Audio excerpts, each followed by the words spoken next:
আসসালামু আলাইকুম। Hello everyone, welcome back to my channel. This is Marjia daily blog থেকে বলছি। কেমন আছেন সবাই? আশা করি সবাই ভালো আছেন। আমিও আল্লাহর রহমতে অনেক ভালো আছি। তো প্রতিদিনের মতো আজকে একটি নতুন ডেইলি ব্লগ নিয়ে চলে আসলাম আপনাদের মাঝে। তো ডেইলি ব্লগটা আজকে করেছি ঘোরাফেরা, তারপরে কিছু শপিং, সব কিছু মিলিয়ে। তো সবাইকে ঈদ মোবারক, কারণ যেহেতু কালকে ঈদ, তাই সবাইকে অনেক অনেক শুভেচ্ছা। সবার ঈদ যেন খুব সুন্দর আর ভালো আর আনন্দের মাঝে কাটে, এই দোয়াই করি। তো ঈদ এমন একটা জিনিস, না চাইলেও ভিতর থেকে আনন্দ চলে আসে, এটার অনুভূতি বোঝানোর মতো নাই। তো সব কিছু মিলিয়ে সবার জন্য অনেক অনেক দোয়া, সবার ঈদ যেন খুবই ভালো কাটে। তাই সবাইকে আবারও ঈদ মোবারক। তো আমি আর আমার ফ্রেন্ড বের হব। তারপরে ভাবলাম আজকে দুপুরবেলা বাহিরে খাওয়া দাওয়া করব, দেন একটু কেনাকাটা আছে, এগুলো করব। তো সব কিছু মিলিয়ে রেডি হয়ে বের হয়ে গেলাম। তো বের হতে হতেও প্রায় 2:30 বেজে গিয়েছিল। তো যাওয়ার পরে আমরা দেখলাম যে আমরা যেখানে বসছি রোড সাইডে, এইটার মধ্যে তখনও পর্যন্ত কেউ আসেনি। অবশ্যই আমরা যাওয়ার বেশ কিছুক্ষণ পর অনেক মানুষ চলে এসেছিল। তো আর যেহেতু প্রথম অবস্থায় একটু মেঘলা মেঘলা ছিল, পরে আর বৃষ্টি তো হয়নি, পরে একদম আকাশ খুবই সুন্দর ছিল। আর এটা মাত্রই খুলেছে, কিছুক্ষণ আগে, মনে হয় 10-15 মিনিট আগেই খুলেছে। তো এর মধ্যে আমরা ঢুকে গেলাম। আমরা তো বেশ কিছু ছবি তুলে নিলাম, তারপর আড্ডা দিলাম, এর মধ্যে একটু ভিডিও করে নিলাম। তো এর মধ্যে খাবারের অর্ডার দিয়ে দিলাম। তো সব কিছু মিলিয়ে দিনটা খুবই ভালো কেটেছে আলহামদুলিল্লাহ। কারণ ঘোরাফেরা করতে আমার ভীষণ ভালোই লাগে। ব্যস্ততার কারণে এখন হয়তো ওইভাবে বের হওয়া হয় না, খুব কম বের হতে হয়। আর সবচেয়ে বড় কথা, এত ব্যস্ততার মাঝে এখন আমার কাছে কেন জানি ভয়েস দিতে একদমই ভালো লাগে না। তো সব কিছু খুবই কষ্ট লাগে, তাই হয়তো বা ভিডিও করা থাকলেও ভয়েসের জন্য দেওয়া হয় না। তো যাই হোক, জিনিসটা ছোট হলেও সুন্দর। তারপরে এখানকার খাবার দাবারগুলো মোটামুটি খুবই ভালো। তো আমরা তো ছবি তুলে নিলাম, ছবি তোলার পর খাবারের অর্ডার দিয়ে দিলাম, আর বেশ কিছুক্ষণ পর খাবারও চলে আসলো। তো অনেক দিন পরে আমরা প্রচুর রিক্সা দিয়ে ঘুরলাম, খুবই মজা করলাম অনেকটা সময়। তারপরে টুকিটাকি কেনাকাটাও করলাম। তো কেনাকাটা করতে গেলে দেখা গেল প্রয়োজনের থেকে অপ্রয়োজনীয় জিনিসই বেশি কেনাকাটা হয়, কারণ যেটা ভাল লাগে চোখের মধ্যে সেটাই কিনে ফেলি।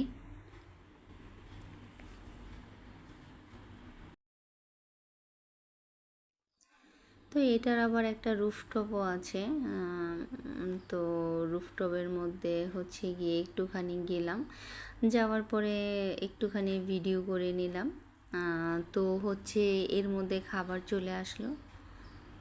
তো বাহিরের ভিউটা দেখেন, আশেপাশে এত পরিমাণ রুফটপ রেস্টুরেন্ট, মানে কি বলবো, মিরপুরে যেন এলাহি কারবার। ডানে বামে যেখানেই তাকাই না কেন শুধু খাবারের প্লেস, আর আমার তো খাবারের প্লেস দেখলেই খাবার খেতে ইচ্ছে করে। তো খাবারটা কিন্তু দারুণ চমৎকার ছিল। তো এর মধ্যে আমরা খাবারটাও শেষ করে ফেললাম।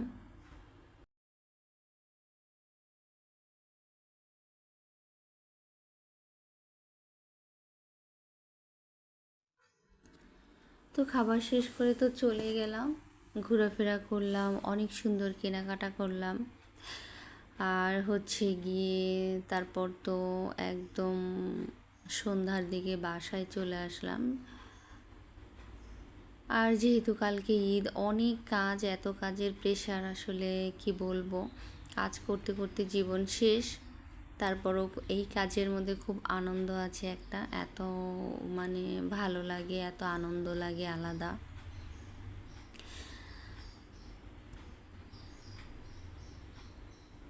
ঈদের দিন তো সারাদিন প্রচুর ব্যস্ত থাকবো, আর হচ্ছে অনেক কাজও করতে হবে। ওইভাবে ঈদের দিন তো আর বের হতে পারবো না, কারণ প্রচুর কাজ থাকে। আর হচ্ছে গিয়ে আমার ফ্রেন্ড তো কেনাকাটা করছে, আমি আবার একটুখানি ওকে ভিডিও করে নিলাম। তো দুজনে হাসতেছিলাম আর হচ্ছে দেখতেছিলাম আরও কী কী ভালো লাগে। তো এখানে আমরা গিয়েছিলাম প্রয়োজনীয় জিনিস কিনতে, কিন্তু তারপরে প্রয়োজনীয় জিনিস থেকে আমরা অপ্রয়োজনীয় জিনিসগুলোই বেশি বেশি কিনে নিলাম, কারণ আমাদের কেনাকাটার কোনো কিছু নাই, যেটা ভালো লাগে সেটাই নিয়ে নিই।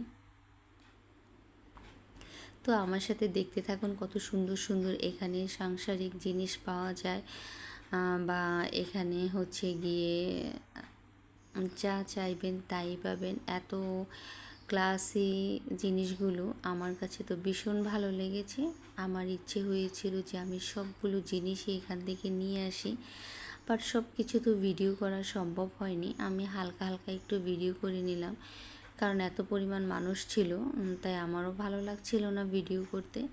তো আমি অল্পখানি একটু ঘুরে ঘুরে হালকা, যেখান দিয়ে খুবই কম মানুষ ফাঁকা আছে ওখান দিয়ে আমি একটুখানি ভিডিও করে নিলাম।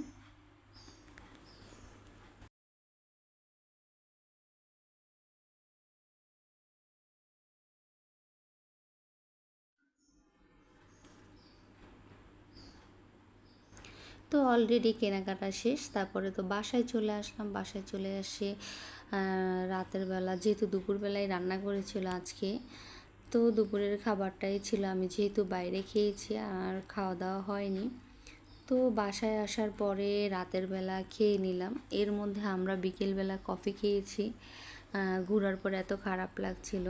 তো এই তো ছিল আজকের ডেইলি ব্লগ। সবাই ভালো থাকবেন, সুস্থ থাকবেন। আবার নতুন কোনো দিন নতুন কোনো ডেইলি ব্লগ নিয়ে চলে আসবো আপনাদের মাঝে। ওই পর্যন্ত সবাইকে আল্লাহ হাফিজ, আবারও সবাইকে ঈদ মোবারক।